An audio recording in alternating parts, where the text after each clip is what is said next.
Good morning, students. This is class 9th History, Chapter 1, The French Revolution, and today is going to be our 9th class on this chapter.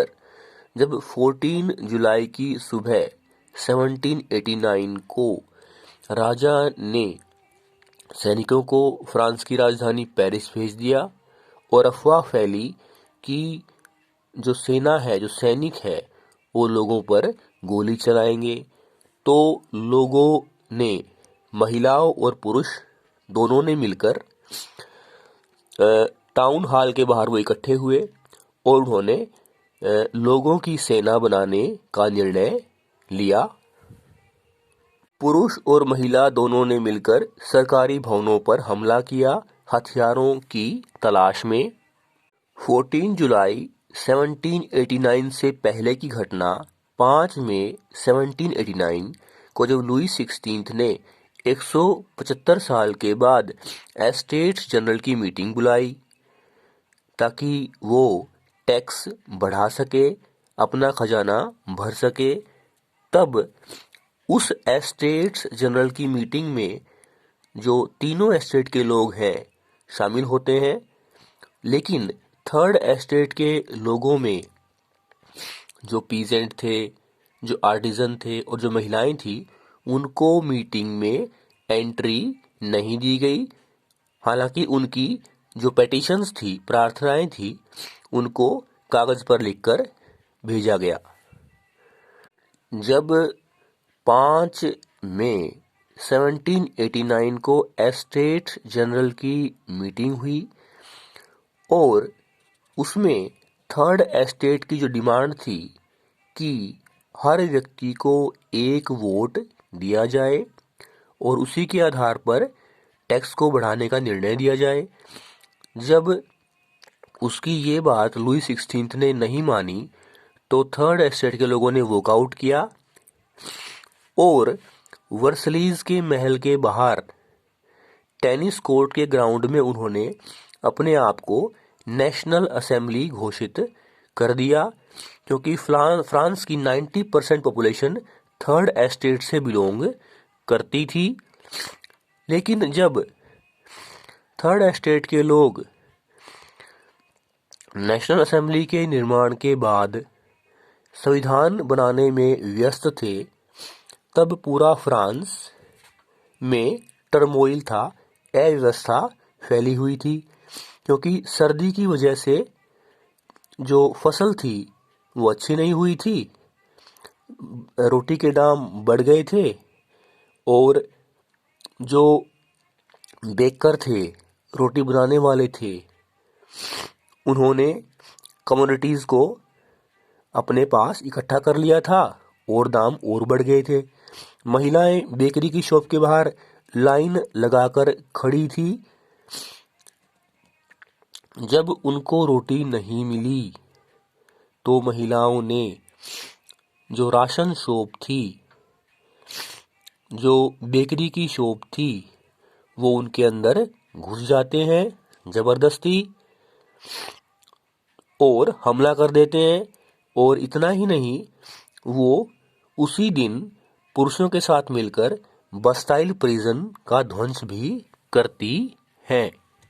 जब 1789 को national assembly ने संविधान तैयार किया और France को constitutional monarchy बना दिया, राजा की शक्तियां सीमित कर दी, तब भी जो उन्हीं लोगों को वोट का अधिकार दिया गया जिनकी उम्र 25 वर्ष थी और जो 3 दिन की मजदूरी के बराबर का टैक्स पे करते थे। जो बाकी के लोग थे, महिलाएं जिनमें थी शामिल और पुरुष थे जो टैक्स पे नहीं करते थे, उनको पैसिव सिटीजन मान लिया गया और उनको वोट का अधिकार नहीं दिया गया। जब लुई 16 ने देखा कि फ्रांस की जो पॉलिटिकल सिचुएशन है वो उसके हाथ से, उसके कंट्रोल से बाहर जा रही है, उसने ये तो स्वीकार कर लिया कि संविधान होगा, उसकी खुद की शक्तियां सीमित होगी, लेकिन उसने धीरे धीरे ऑस्ट्रिया और प्रूशिया से बात करनी शुरू की ताकि किसी तरह से फ्रांस में उसकी जो खोई हुई पावर थी उसको उनके सहयोग से फिर से वापस लिया जाए। जब नेशनल असेंबली को इस बात का पता चला तो उन्होंने अप्रैल 1792 में प्रूशिया और ऑस्ट्रिया पर युद्ध कर दिया। लोगों ने स्वेच्छा से सेना में भाग लिया और इस युद्ध को राजाओं और कुलीन तंत्र के खिलाफ युद्ध समझा गया। इस दौरान जब पुरुष लड़ाई में व्यस्त थे प्रूशिया और ऑस्ट्रिया के खिलाफ, तो महिलाओं ने घर का मोर्चा संभाला। उन्होंने घर परिवार का भरण पोषण किया, आजीविका के लिए मेहनत की। और जब पुरुषों ने अपने क्लब बनाए, पॉलिटिकल क्लब बनाए, सरकार की नीतियों के बारे में चर्चा की, वही महिलाओं ने भी अपने क्लब बनाए। हालांकि जैकोबिन क्लब इस समय का एक फेमस क्लब था जिसका लीडर मैक्सिमिलियन रॉबेस्पियर था और उसकी सदस्य भी महिलाएं भी थी। हालांकि इन महिलाओं को रेड कैप पहनने का अधिकार नहीं दिया गया जो पुरुषों को दिया गया था। इस तरह से हम देखते हैं कि शुरू से क्रांति की शुरुआत से महिलाओं ने जो रेवोल्यूशनरी एक्टिविटीज़ हैं उसमें पुरुषों के साथ बढ़ चढ़कर भाग लिया।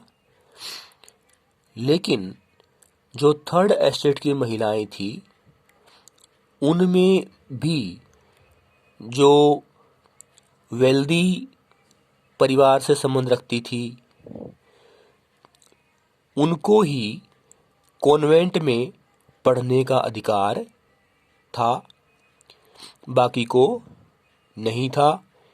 बाकी महिलाएं seamstress, laundress, flower seller, fruit seller, vegetable seller, domestic servant के रूप में उन्होंने धनी लोगों के घरों में काम उन्होंने किया और आजीविका कमाई। जो वर्किंग वुमेन थी उनका काम था खाना बनाना, पानी लाना, ब्रेड लेके आना, बच्चों की देखभाल करना।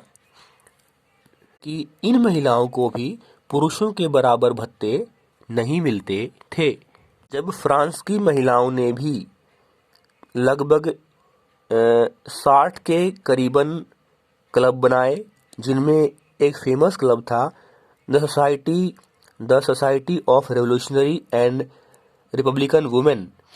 इसमें उन महिलाओं ने मांग की कि उनको पॉलिटिकल राइट दिए जाएं, क्योंकि 1791 के संविधान ने उनको पैसिव सिटीजन मान लिया था और उनकी मांग थी कि